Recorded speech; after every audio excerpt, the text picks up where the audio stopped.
নমস্কার, আপনাদের সঙ্গে আমি দেবারতী। শুরু করছি আজকে দ্য বিগ স্টোরি। 2026 সালের পশ্চিমবঙ্গ বিধানসভা নির্বাচন ভারতের রাজনীতির ইতিহাসে এক নতুন অধ্যায় যোগ করল।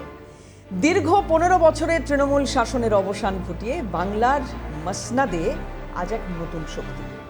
কিন্তু ভোট পরবর্তী কাটাছেঁড়ায় আমাদের কাছে উঠে আসছে একের পর এক বিস্ফোরক তথ্য, যে তিন শক্তির ওপর ভর করে মমতা বন্দ্যোপাধ্যায় এতদিন কলার তুলেছেন, সেই মুসলিম, সেই মতুয়া এবং মহিলা, সেই তিনটি দেওয়ালি ক্রমে ধসে পড়ল এবারের নির্বাচনে।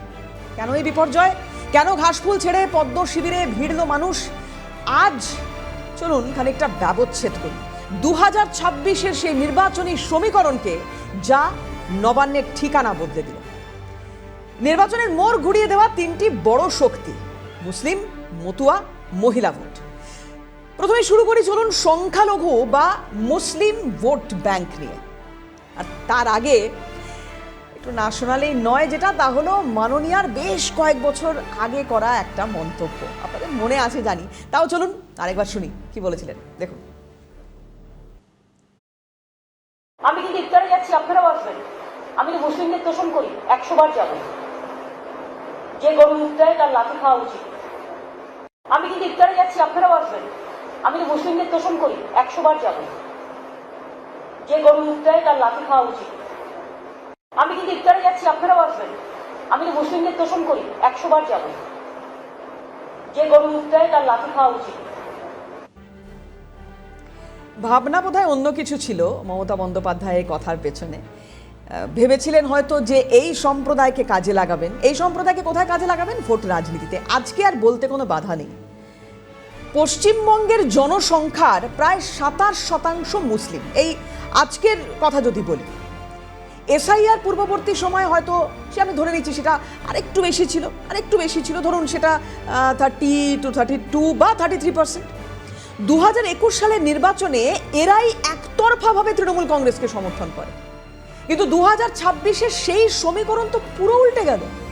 মালদা, মুর্শিদাবাদ, উত্তর দিনাজপুর একের পর এক সংখ্যালঘু প্রধান এলাকা, আর সেখানে তৃণমূল কংগ্রেসের পায়ের তলার মাটি একেবারে সরে গেল।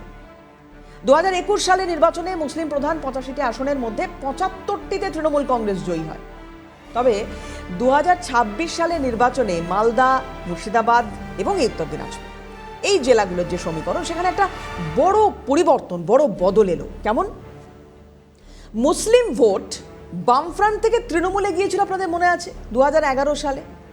এবং শুধু আজকে তৃণমূল কংগ্রেসকে আমরা একথা বলছি ঠিকই, বা আজকে আমরা বলছি যে তৃণমূল কংগ্রেসের একটা বড় ভোট ব্যাংক ছিল মুসলিম সম্প্রদায়ের মানুষজন, না, বামেরাও এনক্যাশ করেছে। বামেদের সময়ও এই অভিযোগ উঠেছিল যে তারাও তোষণ করেছে, সংখ্যালঘু তোষণ। তবে ফর্মটা খানিকটা হয়তো অন্য ছিল। না, এটা আমার কথা নয়, রাজনৈতিক বিশ্লেষকদের একাংশ এমনটা মনে করে যে তোষণের রাজনীতি এই বাংলার বুকে বছরের পর বছর চলেছে, আর যেটা এখন এই নতুন সরকার আসার পরে মোটেও সম্ভব নয়। কারণ এই সরকার প্রকৃত উন্নয়নের কথা বলবে। প্রায় 15 বছর পরে সংখ্যালঘু ভোটের বিভাজন 2026 সালের বিধানসভা নির্বাচনে তৃণমূল কংগ্রেসের ক্ষমতা হারানোর অন্যতম কারণ হয়ে দাঁড়ালো। গত কয়েকটি নির্বাচনে তৃণমূলের পাশে থাকা মুসলিম ভোট ব্যাংক 2026 সালের ভোটে একেবারে ভেঙে গেল। বাম আইএসএফ জোট, কংগ্রেস এবং আম জনতা উন্নয়ন পার্টি, হ্যাঁ হুমায়ুন কবিরের দল, তৃণমূলের সংখ্যালঘু ভোটে বড় ধাক্কা দিল এই দলগুলো। মুসলিম ভোটের এই বিভাজনের সুবিধে সরাসরি পেল বিজেপি।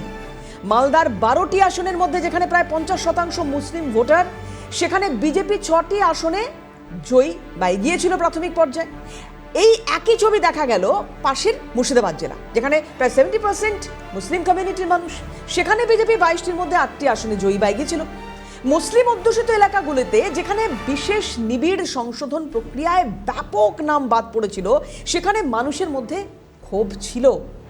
সেই ক্ষোভের বহিঃপ্রকাশে বিজেপি বিরোধিতা বাড়বে বলে রাজনৈতিক মহলের একাংশ মনে করেছিল, কিন্তু ফল তো একেবারে উল্টো দেখা গেল ভোট বাক্সে। হিন্দু ভোট এক জায়গায় হলো, আর মুসলিম ভোট বাম, কংগ্রেস আর তৃণমূলের মধ্যে ভাগ হলো। হ্যাঁ, অবশ্যই আইএসএফে ভোট গিয়েছে, অবশ্যই হুমায়ুন কবিরের দলে কিছু ভোট গিয়েছে, অবশ্যই এমআইএমে কিছু ভোট গিয়েছে। কিন্তু কথা হচ্ছে যে এই এসআইআর এর তীব্র ক্ষোভ তৈরি হওয়া ওই মুসলিম সম্প্রদায়ের মানুষগুলো, যারা ভেবেছিল যে তৃণমূল কংগ্রেস আমাদের পাশে থাকবে নাম পুনরুদ্ধারের জন্য, কিন্তু দেখা গেল তৃণমূল সেই উদ্যোগ যথেষ্ট পরিমাণে নেয়নি।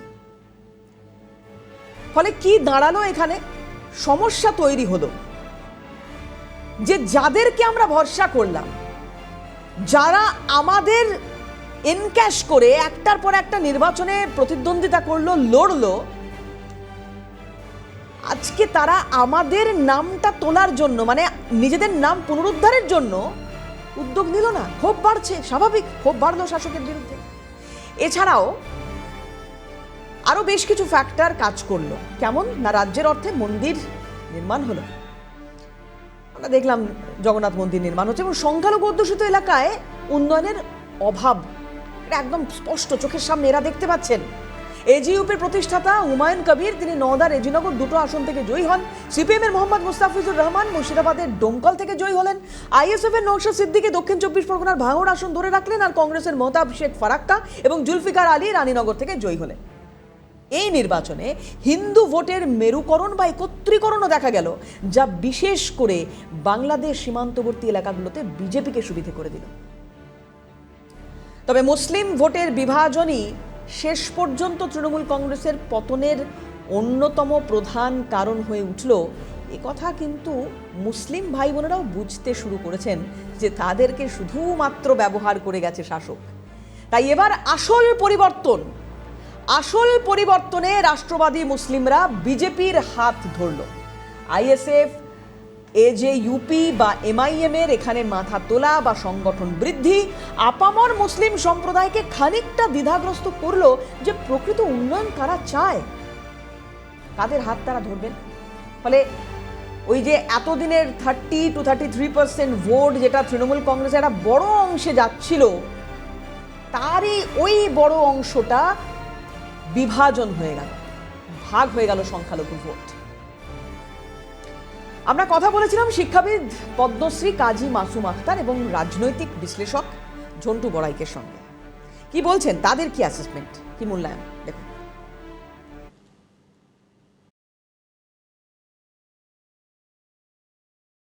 আমরা বারে বারে করে মমতা ব্যানার্জির সম্পর্কে বলেছি যে মুসলমানদের খেলছে, খেলা বন্ধ করুক। মুসলমানরা পুরো সর্বশান্ত হয়ে গেছে, শিক্ষা দীক্ষা চাকরি বাকরি সর্বত্র পিছিয়ে তলিয়ে গেছে একদম। তাই মমতার সাথে মুসলমানদের থাকা উচিত নয়, মুসলমানরা নিজেদের বাঁচাতে চায়। আমাদের কথা আমি তো 15 বছর ধরে বলে গেছি, আজ একদিন দুদিন না। সেই কথার পরিপ্রেক্ষিতে দেখা গেল 2026-এর ভোটে কংগ্রেস, সিপিএম, এই যে ইউপি আর আইএসএফ তারা অনেকগুলো ভোট পেয়ে গেছে, 20%-এর মতো। তাহলে একদিকে মুসলিম ভোট মমতা থেকে বেরিয়ে যাওয়া 20%-এর মতো, কিছু বিজেপি তো এসছে ডাইরেক্ট 3-4%। আর হিন্দু ভোট ঐতিহাসিকভাবে, যেটা প্রথম স্বাধীনতার আগে স্বাধীনতার পরে হিন্দুরাই বা একজোট হয়নি, শুভেন্দু অধিকারীদের নেতৃত্বে হিন্দুরা যেভাবে একজোট হয়েছে, এটা হচ্ছে ঐতিহাসিক। আর একটা ঘটনার মধ্যেখানে আছে, সেটা হচ্ছে এসআইআর। 10 লক্ষের মতো আরও যুক্ত হবে বলে লোক মনে করছে, বৈধ ভোটার কেটে গেছে, কিন্তু 81 লক্ষ তো অবৈধ ভোটার। সে 81 লক্ষ ভোটারটা পেতো কারা? মৃত ভোটার হোক, চাল ভোটার হোক, ডবল এন্ট্রি ভোটার হোক, ভূত ভোটার হোক, জারি ভোটার হোক, তো শাসক দল পেত। তাহলে 81 লক্ষ মোট 91 লক্ষ ভোট চলে গেছে, কম কথা না এটা। 3টে তাহলে এফেক্ট, একটা হচ্ছে মমতা ব্যানার্জি বেরিয়ে যাওয়া, মানে মুসলমান ভোটটা মমতা ব্যানার্জির কাছ থেকে 20% বেরিয়ে যাওয়া, এসআইআরের এফেক্ট, আর হিন্দু ভোট এক হওয়া।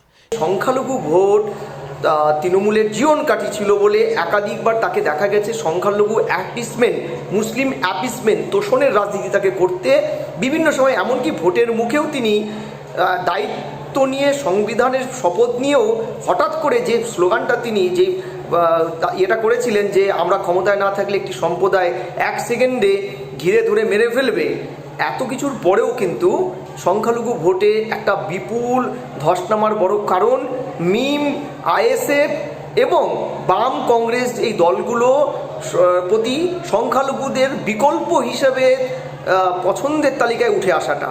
কারণ এই মমতা ব্যানার্জির শাসনকালেই তো ওয়াকআপ থেকে শুরু করে, সিএ থেকে শুরু করে, ওবিসি থেকে শুরু করে একাধিক আন্দোলনে মমতা ব্যানার্জির ভূমিকায় সংখ্যালঘুরা কিন্তু ভালোভাবে নেয়নি। এই কারণেই ধসটাই কিন্তু মমতা ব্যানার্জির পতনের একটা বড় কারণ। আপনাদের মনে থাকবে যে ঈদের নামাজ পাঠ রেড রোডে, আর সেই অনুষ্ঠানে অংশগ্রহণ করার জন্য মমতা বন্দ্যোপাধ্যায় তিনি প্রতিবারই এর আগে গিয়েছেন। তিনি পাশে থেকেছেন, এই কমিউনিটির এই বার্তা দেওয়ার চেষ্টা করে হয়তো গেছেন, কিন্তু যারা যে মানুষগুলো দিনের পর দিন ডিপ্রাইভড হয়েছেন, যে মানুষগুলো সত্যি উন্নয়নের আলোটুকু দেখেননি, সেই মানুষগুলো তার এটা যে একটা নাটক সেটা তো বুঝতে পেরেছেন। আর বুঝতে পেরেছেন বলেই ভোট বাক্স যখন খোলা হলো, দেখা গেল ওই যে জেলাগুলোর কথা বলছি, মালদা, মুর্শিদাবাদ, উত্তর দিনাজপুর, দক্ষিণ দিনাজপুর, বীরভূমের একাংশ, তারা তো দেখিয়ে দিল যে এতদিন ধরে, গত 15 বছর ধরে যে রাজনীতিটা মমতা বন্দ্যোপাধ্যায় করেছেন, এদেরকে সামনে রেখে উনি বলছেন যে হ্যাঁ আমি মুসলিম তোষণ করি। আজকে এই দিন মমতা বন্দ্যোপাধ্যায়কে হয়তো দেখতে হতো না যদি প্রকৃত উন্নয়ন হতো এই মুসলিম ভাই বোনেদের। এবার বুঝতে পারছেন নিশ্চয়ই যে শুরুতেই মমতা বন্দ্যোপাধ্যায়ের প্রতিক্রিয়াটা কেন শুনিয়েছিলাম। যে গরু দুধ দেয় তার লাথি খেতে হয়, এই বক্তব্য বা এই কথার মধ্যে দিয়ে মমতা বন্দ্যোপাধ্যায় যেটা বোঝাতে চেয়েছিলেন, যেটা বলতে চেয়েছিলেন, আজকে কোথাও সেটাই বুমেরাং হয়ে গেল। যে পরিমাণ আত্মবিশ্বাস, যে পরিমাণ দম্ভ, যে পরিমাণ অহংকার ওই 27 to 33% ভোটের ওপর নির্ভর করে মমতা বন্দ্যোপাধ্যায় ছিল, সেটা মুসলিম সমাজ এক লহমায় বদলে দিল। কারণ তারা বুঝতে পেরেছেন, আবার বলছি, আসল পরিবর্তন, প্রকৃত পরিবর্তন, আসল উন্নয়ন, প্রকৃত উন্নয়ন কিভাবে সম্ভব, কার হাত ধরে সম্ভব। আসল পরিবর্তন চাইলেন, আর তার ফল চলে এলো ভোট বাক্সে। এ তো গেল প্রথম যে বিষয়ে আমরা কথা বলছিলাম, অর্থাৎ মুসলিম ভোট মমতা বন্দ্যোপাধ্যায়ের পাশ থেকে সরে যাওয়া, একটা বড় অংশের সরে যায়। এবার খুব একটা গুরুত্বপূর্ণ বিষয়ে আসি। দেখুন, আমরা 3টে এম এর কথা বলছি। 1, মুসলিম, এই মুসলিম ভোটের কথা বললাম। 2, আসি আর একটা খুব গুরুত্বপূর্ণ এম ফ্যাক্টর, সেটা হলো মতুয়া। আর এই মতুয়াদের নিয়ে যখন কথা বলবো, তখন এই সমাজ, অর্থাৎ মতুয়া সমাজের যে ভাই বোনেরা আছেন, তার সঙ্গেই ওতপ্রোতভাবে জড়িয়ে যায় এই পশ্চিমবাংলার বুকে আরও যে সমস্ত অন্যান্য সম্প্রদায়ের মানুষরা রয়েছেন, যেমন রাজবংশী সম্প্রদায়ের মানুষ রয়েছেন, কুর্মী সম্প্রদায়ের মানুষ রয়েছেন। তারাও আজ যথেষ্ট বিরক্ত বিভিন্ন রকমের সিদ্ধান্তে মমতা বন্দ্যোপাধ্যায়। গত কয়েকটা নির্বাচনের ক্ষেত্রে আমরা দেখেছি যে বিশেষ গুরুত্ব রেখেছে মতুয়া ভোট ব্যাংক। উত্তর 24 পরগনা, দক্ষিণ 24 পরগনা, নদিয়া, রাজ্যের এই 3 জেলায় অন্তত 22 থেকে 23টি বিধানসভা রয়েছে ধরুন, যেখানে মতুয়া ভোটারদের প্রভাব সরাসরি ফল নির্ধারণে ভূমিকা নেয়। ফলে এই 3 জেলায় সামান্য ভোটের হেরফেরও ফলাফলে বড় প্রভাব ফেলতে পারে। আশঙ্কা ছিল তৃণমূল কংগ্রেসের, কতটা জানি না, যদি না থাকে তাহলে তারা ভুল করেছেন, তাহলে তারা অ্যাসেসমেন্টে ভুল করেছেন। রাজনৈতিক মহল যেটা ভেবেছে, রাজনৈতিক মহলের একাংশ যেটা ভেবেছে, মমতা বন্দ্যোপাধ্যায়ের বোধহয় বুঝতে কোথাও ভুল হয়েছিল, মানুষের পালস বুঝতে ভুল হয়েছিল, মতুয়া সম্প্রদায়ের পালস বুঝতে ভুল হয়েছিল, না হলে আজকে এই ঘটনা ঘটতো না। আমি কেন বলছি, কিছু পরিসংখ্যান দেবো। তার আগে বলি, পশ্চিমবঙ্গের জনসংখ্যার প্রায় 17% তপশিলি জাতিভুক্ত। এই গোষ্ঠীটি দীর্ঘদিন ধরে বিজেপির একটা বড় ভোট ব্যাংক, এতে কোনো সন্দেহ নেই। তাদের নিরবচ্ছিন্ন সমর্থন বিজেপিকে জয়ের দৌড়ে অনেকটা এগিয়ে দিয়েছে। এবার কি দেখা গেল, এই মতুয়া ভোটে কোনো হেরফের হলো না, বিজেপির পক্ষেই গেল তাদের ভোট। দ্বিতীয় দফার ভোট গ্রহণে উত্তর 24 পরগনার প্রায় 93% এবং নদিয়ার 92%-এর বেশি ভোট পড়েছে। সংখ্যার বিচারে এই অংশগ্রহণ উল্লেখযোগ্য। 2021 সালের নির্বাচনে উত্তর 24 পরগনার 33টি আসনের মধ্যে 28টি পেয়েছিল তৃণমূল, বিজেপি জিতেছিল 5টি। 2026-এ কি দেখা গেল, তৃণমূল নেমে এসেছে 11টিতে এবং বিজেপি শক্তি বৃদ্ধি করে ঝুলিতে ভরেছে 22টি আসন। ভাবতে পারছেন, 22টি আসন এক লহমায়।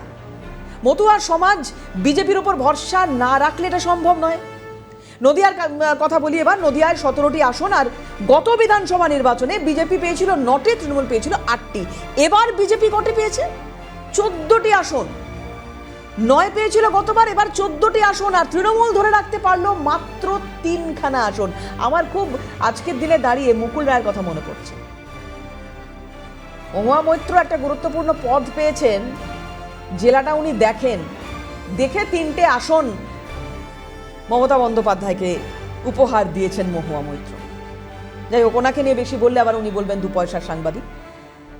সেটা বড় কথা নয়, বড় কথা হচ্ছে যে চাণক্য পালস বুঝতো মানুষের, তৃণমূল কংগ্রেসে দীর্ঘদিন থাকা সেই মুকুল রায় নদিয়া নিয়ে আলাদাভাবে অনেক কাজ করেছেন, অনেক খেটেছিলেন। সেই সময় দল তাকে গুরুত্ব দেয়নি। যেমন আজকেও অনেক নেতা, অনেক প্রবীণ নেতা যারা গুরুত্ব পাচ্ছেন না, কারণ এখন কর্পোরেট কালচারে দলটা চলে। অভিষেক বন্দ্যোপাধ্যায় সেই দলটা চালান, মমতা বন্দ্যোপাধ্যায় নন।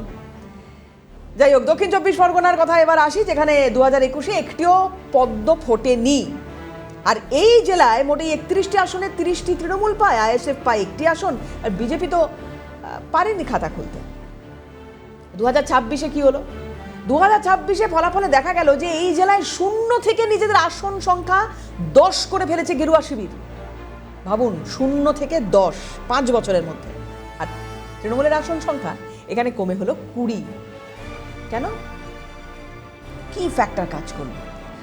আরেকটা প্রতিক্রিয়া মনে আছে আপনাদের? বেশ কিছুদিন আগে, কিছু বছর আগে, 2023 খুব সম্ভবত, মমতা বন্দ্যোপাধ্যায়, যদিও অনেকে বলেছিলেন স্লিপ অফ টাং, যাই হোক, উনি নিজেও পরে একটা সাফাই দিয়েছিলেন যে মতুয়াদের নিয়ে কথা হচ্ছে, আর তাদের যারা গুরুদেব তাদের সম্পর্কে মমতা বন্দ্যোপাধ্যায় কি বলেছিলেন একবার শোনাই, দেখুন, মনে পড়বে নিশ্চয়ই। এবং রঘুচাঁদ গরুচাঁদ, তাই তো নামটা ঠিক বললাম কি? তাদের নামে এবং রঘুচাঁদ গরুচাঁদ, তাই তো নামটা ঠিক বললাম কি? যাই হোক, পরে সাফাই দিয়েছিলেন, কিন্তু ততক্ষণে যা হওয়ার হয়ে গেছে। তীর আর কথা বেরিয়ে গেলে কিছু করার নেই। রাজনৈতিক বিশ্লেষক ঝন্টু বড়াই, মতুয়া ভোট সেটা মমতা বন্দ্যোপাধ্যায়ের পাশ থেকে চলে গেল, কি বলছেন দেখি, শুনুন। মতুয়া এলাকায়, বিশেষ করে ভারতবর্ষের যশস্বী প্রধানমন্ত্রী বাংলাদেশের গোপালগঞ্জের ওরাকান্দিতে হরিচাঁদ ঠাকুর, গুরুচাঁদ ঠাকুর তাদের জন্মভিটে যাওয়া, মতুয়াদের বিভিন্ন সুবিধাগুলোর কথা ঘোষণা করা, এমনকি তারা ক্ষমতায় আসলে মতুয়াদের জন্য কি কি প্রতিশ্রুতি করবেন, তারপরে বিভিন্ন সময় যে সিএতে অ্যাপ্লাই করে মতুয়াদেরকে নাগরিকত্ব দেওয়া এবং ইমপ্লিমেন্টও হয়েছে ভোটের আগে, এই সব কিছু কিন্তু মতুয়াদের মধ্যে একটা বড় ধরনের সাড়া ফেলেছে। যদিও তাদের এসআইআরে বেশ কিছু মতুয়াদের নাম কাটা গেছে, কিন্তু সেক্ষেত্রেও তারা যে সিএর মাধ্যমে পুনরায় ভারতবর্ষের নাগরিকত্ব পাবে, সেই প্রতিশ্রুতি কিন্তু তৃণমূলের বিভিন্ন ধরনের ভয় ভীতি আপনাদের দেশ থেকে তাড়িয়ে দেবে, এর জায়গায় কিন্তু তুলনায় অনেক বেশি তারা গ্রহণযোগ্য মনে করেছে যে বিজেপিকে ক্ষমতায় আনলে তারা কিন্তু নাগরিকত্ব স্থায়ীভাবে পাবে। আর সবার শেষ যা বলবো তা হলো মহিলাদের কথা। যে মহিলা ভোট মমতা বন্দ্যোপাধ্যায়ের গর্ব ছিল, আজ তার কি অবস্থা? গত ভোটে মনে আছে আপনাদের, বাংলা নিজের মেয়েকে চায়, ভরে গেল একেবারে। এবার ভবানীপুরেও এরকম কিছু স্লোগান দেওয়া হয়েছিল। এই বাংলার মেয়ে, বাংলার মহিলা মুখ্যমন্ত্রী, এই এত ট্যাগের পরে যখন মমতা বন্দ্যোপাধ্যায়ের রাজ্যে আরজি করের মতো ঘটনা ঘটে, তখন উনি কি বলেন? 8টার পরে আর চাকরি করার দরকার নেই, মহিলাদের বেরোনোর দরকার নেই, বাড়িতে থাকুন, বাড়িতে থাকুন, মহিলারা রাস্তায় না বেরোলেই ভালো, কারণ আমার সরকার আপনাকে বা আপনার বাড়ির মেয়েকে নিরাপত্তা দিতে পারবে না, আপনি বাড়িতে থাকুন। পশ্চিমবঙ্গে মমতা বন্দ্যোপাধ্যায়ের সরকার গোটা দেশ দেখছে যে একটি মাত্র রাজ্য, তখনও দিল্লিতে মহিলা মুখ্যমন্ত্রী আসেননি, একটি মাত্র রাজ্য যে রাজ্যের মুখ্যমন্ত্রী মমতা বন্দ্যোপাধ্যায় সেই সময়ে, এবং সেই মহিলা মুখ্যমন্ত্রীর আমলে, আমি যদি পেছোতে শুরু করি তাহলে তো লিস্ট আজকে এই অনুষ্ঠান শেষই হবে না। সেই কামদুনি পার্কস্ট্রিট কোথা থেকে শুরু করব? আর এই তৃণমূল কংগ্রেসের নেতারা ভারত ভ্রমণে বেরিয়ে পড়েন কিছু বলতে গেলে। নিজের ঘর আগে সামলাতে হবে, নিজের পরিবারকে আগে দেখতে হবে, তারপর আমি যাই না বাইরে, কোনো অসুবিধা নেই তো। মহিলারা এখানে সুরক্ষিত কিনা খুব র্যান্ডম রিয়াকশন আমরা নেওয়ার চেষ্টা করেছি সাধারণ মানুষের কাছ থেকে, মহিলাদের কাছ থেকে, মমতা বন্দ্যোপাধ্যায়ের জমানায়। তারা ক্ষুব্ধ, তারা বীতশ্রদ্ধ। তারা বলছেন যে এটা কিভাবে বলতে পারেন একজন রাজ্যের মুখ্যমন্ত্রী, যিনি মহিলা মুখ্যমন্ত্রী, তিনি কথা বলতে পারেন যে 8টার পরে আর কেউ বাইরে যাবে না কাজ করতে? তিনিও তো একজন মহিলা, তিনি তার কোনো রাজ্যে এরকম প্রয়োজন পড়লে, কোনো সমস্যার মধ্যে কেউ পড়লে তাকে যেতে হবে না ছুটে? এটা কিভাবে সম্ভব? এটা কোনো রেমেডি হতে পারে? কালচার বদলে গেছে। যে কালচার এই মুহূর্তে এই রাজ্যে রয়েছে, সেই কালচার দেখে শিখুন। মমতা বন্দ্যোপাধ্যায় তার সরকারের সময় থ্রেট কালচারের কথা আমরা শুনলাম, আর সেই থ্রেট কালচার ছড়িয়ে পড়েছিল সমস্ত দপ্তরের ক্ষেত্রে। সবাই অভিযোগ করেছেন একযোগে, আর সেদিন মুখ বন্ধ ছিল, কিন্তু ভোট বাক্সে সেই প্রতিবাদ আছড়ে পড়ল। মমতা বন্দ্যোপাধ্যায় নির্বাচনী সাফল্যের পেছনে দীর্ঘ সময় ধরে বড় শক্তি হিসেবে কাজ করেছে মহিলা ভোট, অস্বীকার করে জায়গা নেই। কিন্তু এই মহিলা ভোট তিনি যা যা দিয়ে আটকাতে চেয়েছিলেন, মানে ধরুন লক্ষ্মীর ভান্ডার, কন্যাশ্রী, রূপশ্রী ইত্যাদি প্রকল্প দিয়ে, লাভের লাভ কিছু হলো কি? 2026-এ সেই দুর্গে তো ফাটল ধরলো। আরজিকর ঘটে গেছে যে ততদিনে এতগুলো পরপর ঘটনা ঘটে গেছে, তো গভীর ক্ষত তৈরি হয়ে গিয়েছে সেই সময় বাংলার নারীদের বুকে। নারী নিরাপত্তাকে বিজেপি প্রধান হাতিয়ার করলো। পানিহাটি আসনে আরজিকরে সেই নির্যাতিতার মাকে প্রার্থী করে বিজেপি এক আবেগঘন বার্তা দিল এবং জয়ী হলেন তিনি। বাংলার মায়েরা এবার টাকার বদলে নিরাপত্তাকে বেছে নিল। গত 10 বছরে তৃণমূল কংগ্রেস মহিলাদের জন্য একাধিক বড় কল্যাণকর প্রকল্প চালু করেছে মুখেই, কিন্তু তার সরাসরি প্রভাব ভোট বাক্সে পড়ল না। স্পষ্ট দেখতে পেলাম এই কন্যাশ্রী, এই রূপশ্রী, এই বাল্যবিবাহ রোধে ভূমিকা কিচ্ছু হলো না, শূন্য নিটফল। তবে এবারের নির্বাচনে যেহেতু বিজেপি নারী নিরাপত্তাকে প্রধান ইস্যু করে তুলল, ফলে স্বাভাবিকভাবেই ভোট বাক্সে সেই মহিলাদের আশীর্বাদ বিজেপির মাথায় বর্ষিত হলো। বিজেপি তাদের নির্বাচনী ইশতেহারে বাংলার মহিলাদের জন্য অনেক বড় প্রতিশ্রুতি দিল। তারা অন্নপূর্ণা ভাণ্ডারের কথা বলেছে, 3000 টাকা করে সেখানে এই ভাতা দেওয়ার কথা বললো। বাসে বিনামূল্যে মহিলাদের যাতায়াতের কথা বললো, সরকারি বাসে। চাকরিতে 33% সংরক্ষণ থাকবে নারীদের ক্ষেত্রে। নারী নিরাপত্তার জন্য আলাদা পুলিশ স্টেশন, দুর্গা সুরক্ষা স্কোয়াড, একাধিক বিষয় সামনে এলো। ঝন্টু বড়াইক রাজনৈতিক বিশ্লেষক, তার কি অভিমত মহিলা সম্পর্কে শোনাই আপনাদের, দেখুন। 3,26,00,000 মহিলা ভোটারদের মধ্যে একটা বড় 1.5% বেশি পুরুষের তুলনায় ভোট পড়েছে। এটা অবশ্যই নারী সুরক্ষার প্রশ্নে, আরজিকর পরবর্তী নারী সুরক্ষার প্রশ্নে এবং অন্নপূর্ণা ভাণ্ডারের মতন একাধিক যে বিরোধী বিজেপি প্রতিশ্রুতি দেওয়া যে সামাজিক প্রকল্পগুলো, এই দুটো ফ্যাক্টর কিন্তু এখানে বিজেপিকে অনেক বেশি ভোট বাক্সে মানে ভোট বৃদ্ধিতে এবং সিট বৃদ্ধি। 2026 সালের এই ফল প্রমাণ করলো যে রাজনীতিতে চিরস্থায়ী কোনো ভোট ব্যাংক হয় না। মুসলিমরা বুঝতে পেরেছে তাদের শুধু ব্যবহার করা হয়েছে। মতুয়ারা চেয়েছেন নিশ্চিত নাগরিকত্ব, আর মহিলারা চেয়েছেন নিরাপত্তা এবং অধিক আর্থিক স্বনির্ভরতা। তৃণমূলের হার শুধু একটি রাজনৈতিক দলের হার নয়, এটি বাংলার জনমানুষের এক গভীর পরিবর্তনের ইঙ্গিত। তবে হ্যাঁ, তৃণমূলের এই বিপর্যয়ের পেছনে হয়তো শুধুই ভোট বিভাজন দায়ী নয়, অনুন্নয়ন আর দুর্নীতির পাহাড় মানুষের মন ঘুরিয়ে দিতে অনুঘটকের ভূমিকা নিয়েছে। আপনার কি মনে হয় পশ্চিমবঙ্গের এই নতুন রাজনৈতিক যাত্রা কোন দিকে যাবে? আমরা নজর রাখবো পরবর্তী পরিস্থিতির উপর। তবে আজকের মতো এখানেই শেষ করছি। ভালো থাকবেন সবাই, সুস্থ থাকবেন।